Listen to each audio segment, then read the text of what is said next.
Hi, everybody. Welcome to another episode of Band Together Leadership. My name is Paul Everts. You can reach me at email address, which is BAND, the number 2 together, bandtogether, Comcast.net.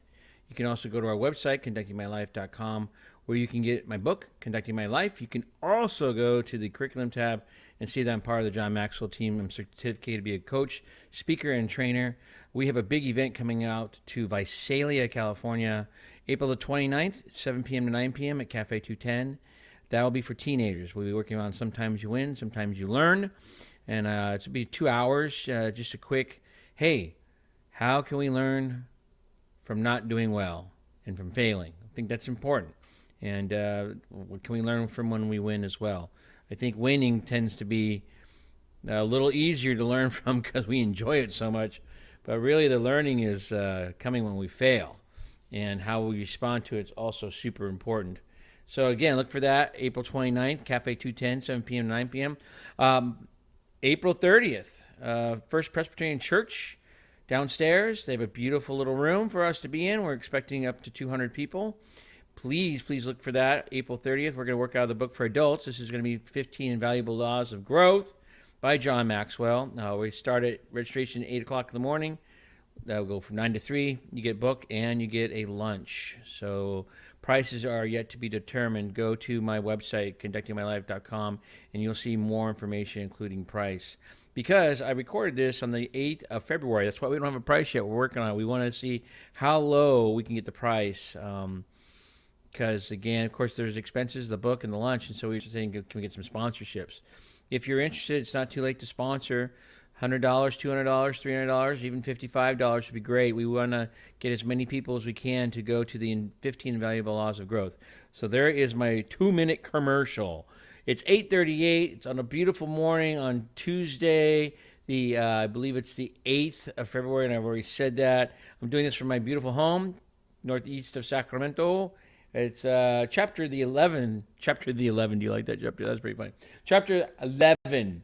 The law of the inner circle. Let's take a look at the law of the inner circle, shall we, everybody? In 1981, Dr. Maxwell received a marvelous offer. He was working as an executive director at Wesleyan World Headquarters when he was given an opportunity to become the leader of the largest church in the Wesleyan denomination. The name of the church? Skyline. And it was located in beautiful San Diego, California. Wow.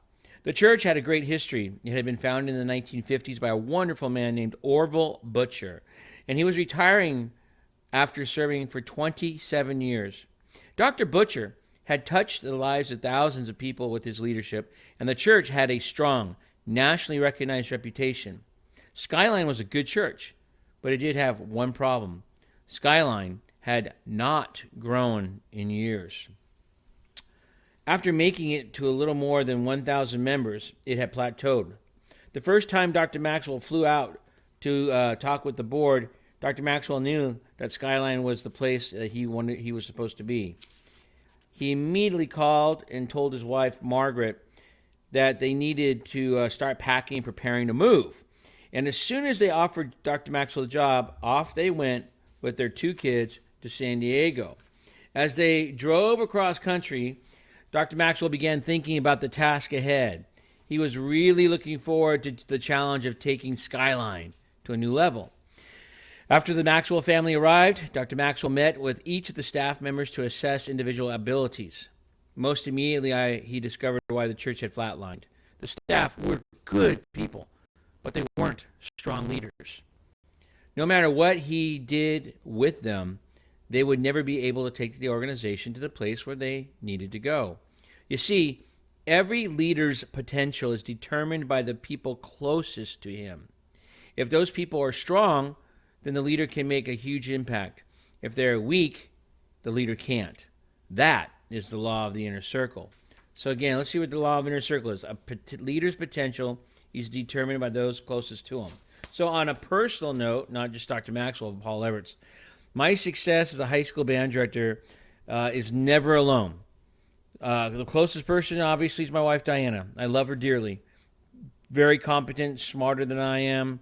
Graduated from the University of the Pacific Conservatory of Music, as I did. Has been with me since the start. Since 1989, she was with me from 1989 to December 22nd, 2022, and she is still with me.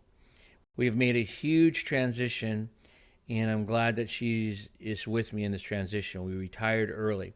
So the law of my inner circle is I'm pretty weak right now. I don't have that inner circle or those people around me because I left. So during my career, parent organizations, I mean, when we went to Disneyland, marched down Main Street with Tokay or Riesling High School, I needed parents. When we went to the Portland Rose Festival Parade and was the best band out of state, I had parents helping me. I had competent students. I had students that really wanted to work. You know what I'm saying? They weren't the students that are sitting on their rear ends. They wanted to work, and they worked their butts off. Same thing at the Bay Area Christian school that I taught at. We grew from 91 kids to 136 kids out of 210 students. 94 of the 210 were in choir. It was just a wonderful time. We did musicals, and again, strong students. Parents, well, they were there, but not as strong. They were paying $14,000 a year or whatever to go to that school. So I wasn't really expecting that to be there. Then I moved to Stone Lake High School, brand new high school, 1997. Again, motivated parents, to this day, highly motivated parents. So as long as I had strong people with me, we were going to do well. I had parents that really understood how much I loved their children, and it was genuine love, healthy love, by the way. There are 4 loves, and I got to tell you, the agape love is the one that we had, and we still have. So I want to take time out to say that from my experiences, Carnegie Hall, Chicago Symphony Hall, Bray, Ireland, Disneyland, hosting competitions. You know, we just hosted a competition back in October, and we had 15 bands there. And, you know, talking 1,000 kids post COVID. I've been very blessed to have parents around me. So I just want to take time out to say, you know, sometimes I need to reflect, like, this is working for me. All right, let's go quickly because it's the 7-minute mark. The value of raising up the right people in your inner circle. Under the best circumstances, a leader should try to raise up people for the leader's inner circle from within the leader's organization.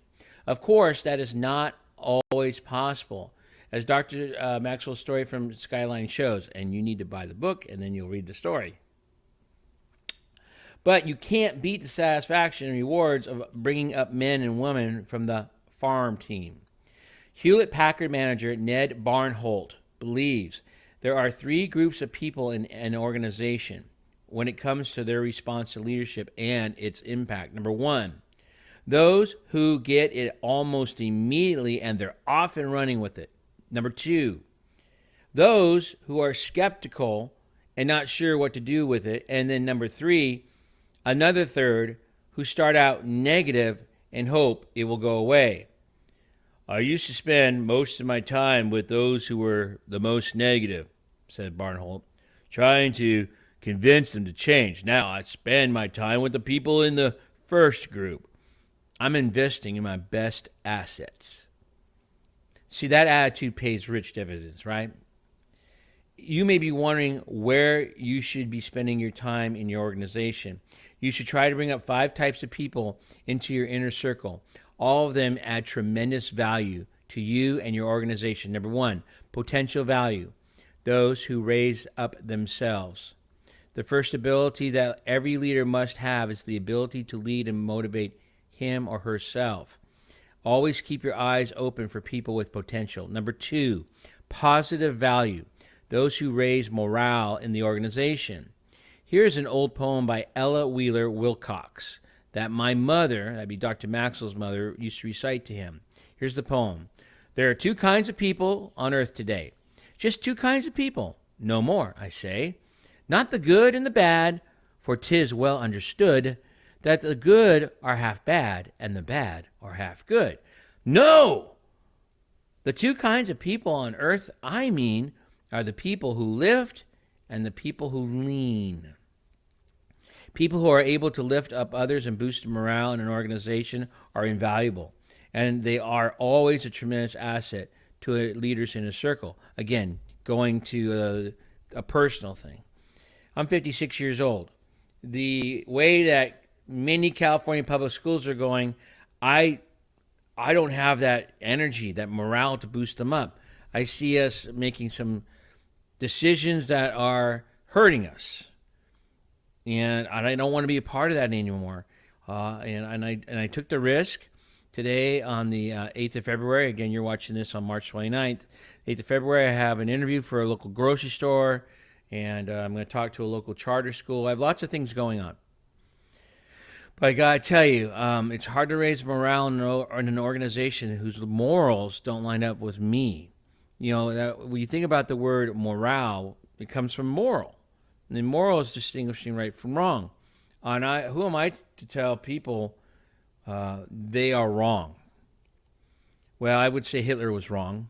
I'd say Pol Pot was wrong. I can list people who are wrong. I have no problem with that. Education, I don't know. That's a fine line for me, but I know that what I was asking to do did not line up with my principles and my values. So my morale was low, and I just couldn't do it anymore. So there you go. Number 3, personal value. Those who raise up the leader. A friend once told Dr. Maxwell, "It's lonely at the top, so you had better know why you're there." It's true that leaders carry a heavy load. When you're the first or when you're the front, you can be an easy target, but don't have to go it alone. That's why Dr. Maxwell says it's lonely at the top, so you better take someone with you. That's sweet. Production value. Those who raise up others. Radio comedian Fred Allen said about television host Ed Sullivan, he says, he'll be around as long as other people have talent. Though he said it as a joke, there was a lot of wisdom in his comment. Sullivan had an eye for talent and was a master at attracting talented people to his show. Many stand-up comics and musical groups who came in the 60s can trace the beginning of their success to an appearance on the Ed Sullivan Show. For your inner circle, value people capable of raising up others. One more time, for your inner circle, value people capable of raising others. Even when you are a school teacher, look for those kids who can get the younger kids, the kids that don't know what's going on, get them capable of raising up others. And then finally for today, proven value. Number 5 is proven value. Those who raise up people who raise up other people. The greatest value to any leader is someone who can raise up other leaders. That produces multi-generational leadership. The power of this can be seen in the law of explosive growth, which we will talk about. So again, everybody, April 29th, Visalia, California, Cafe 210, teenagers, 7 p.m. to 9 p.m. Want to see you there. April 30th, 15 valuable laws of growth, 15 invaluable laws of growth. Going to be a great day. Registration is 8 o'clock in the morning.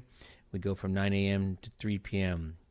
Band Together Visalia. I look forward to it. Check us out at Band Together at conductingmylife.com. All right? Thank you so much for being with me. Finally, begin with the end in mind. Every choice you make is who you are, so choose wisely. Seek first to understand and be understood. And finally, people don't care how much you know until they know how much you care. And I care about you dearly. Thank you so much for being a part of my life. And thank you for your 15 minutes today. Bye.